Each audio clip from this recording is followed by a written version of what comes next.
নমস্কার বন্ধুরা, আমার খাই খাই বাই চ্যানেলে সবাইকে স্বাগত জানাই।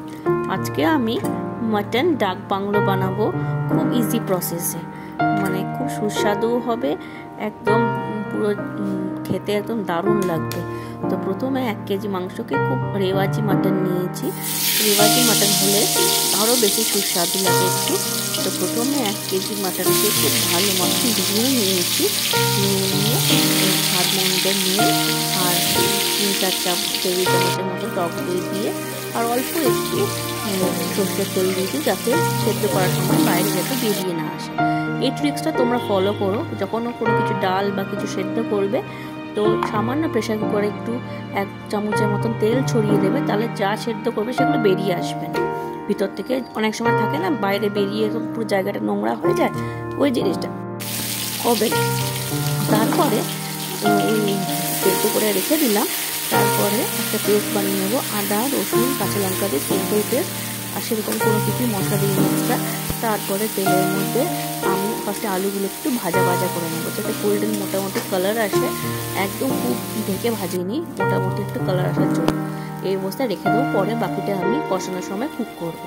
তারপরে তেলের মধ্যে আমি গোটা গরম মশলা তেজপাতা ফোড়ন দিয়েছি। তারপরে যে মশলাটা পেস্ট করে রেখেছিলাম সেই পেস্টটা দিয়ে খুব ভালো মতন একটু নাড়াচাড়া করে নিয়ে এর মধ্যে 1 চামচ করে ধনে গুঁড়ো, 1 চামচ জিরে গুঁড়ো দিয়ে আর একটু নুন দিয়ে খুব ভালো মতন একটু কষে নেবো। খুব ভালো মতন একটু কষতে হবে, লো টু মিডিয়াম ফ্লেমে রেখে, যাতে মশলাগুলো পুড়ে না যায়, অথচ খুব ভালো মতন কষা হয়ে যায়। এইভাবে কষতে কষতে আমি একটু এর মধ্যে দিয়ে দিলাম 1 টেবিল চামচের মতন Kashmiri red chilli powder. Kashmiri red chilli powder দিলে খুব সুন্দর একটা কালার আসে। যা রেস্টুরেন্টে যত অনেক ধরনের কালার ইউজ করে আর্টিফিশিয়াল, সেগুলো তো একদমই ভালো নয়, but Kashmiri red chilli powder দিয়ে করবে খুব সুন্দর, একদম অরিজিনাল একদম কালারটা আসবে। তারপরে খুব ভালো মতন করে নিয়ে বেশ মশলার সাথে ভালো করে মিশিয়ে নিয়ে আমি ভেজে রাখা যে আলুগুলো দিয়েছিলাম সেগুলো মশলার সাথে দিয়ে খুব ভালো মতন অল্প জল দিয়ে খুব ভালো মতন করে আমি আলুগুলোকে একটু মশলার সাথে কুক করে নিচ্ছি। তারপরে যে আমি যে খাসি মাটনের যে ফ্যাটগুলো ছিল, চর্বিগুলো, সেগুলো আমি সেদ্ধ করিনি সেদ্ধ করার সময়, কারণ কি বেশি তখন কি হয় অনেক সময় চর্বিগুলো গলে যায়। তো আমি এখন এই টাইমটাতেই আমি আলুগুলোর সাথে চর্বিগুলো এখন দিয়ে খুব ভালো মতন কষিয়ে নেবো। চর্বির থেকে একটা এক্সট্রা যে একটা অয়েল বেরোয়, সেটা মশলাতে মিশে গিয়ে আরও সুন্দর ভালো মতন টেস্ট হয়।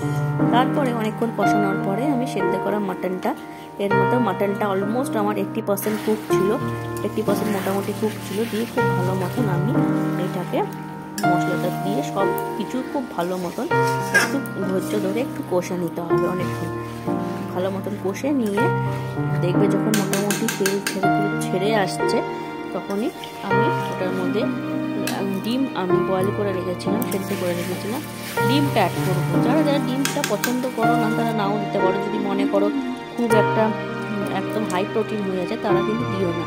বাট সাধারণত মাটন ডাক বাংলোতে ডিম কিন্তু সবসময় থাকে। অ্যাকচুয়ালি ডাক বাংলোটা এই জন্যই হতো কি, আগেকার দিনে যারা ব্রিটিশরা ছিল, তারা এই রান্নাটা আবিষ্কার করেছিল। ওরা কি করতো, হাতের সামনে ডিম মাটন সব একসাথে যা থাকতো সব দিয়ে রান্না করতো। তার জন্য এর নাম হয়েছে মাটন ডাক বাংলো। ওরা বাংলোতে থাকতো, তার জন্য সেই নামে এরা নামটা দিয়েছে। তো এদিকে দেখো ডিম দিয়ে খুব ভালো মতন আমি কষে নিয়েছি সব জিনিসগুলো, যেহেতু মাটনটা অলমোস্ট কুক ছিল, তো বেশি টাইম লাগেনি। দেখো কত ইয়াম্মি আমার মাটন ডাক বাংলো পুরো রেডি, বাসন্তী পোলা বা স্টিম রাইসের সাথে। কেমন লাগলো অবশ্যই জানি।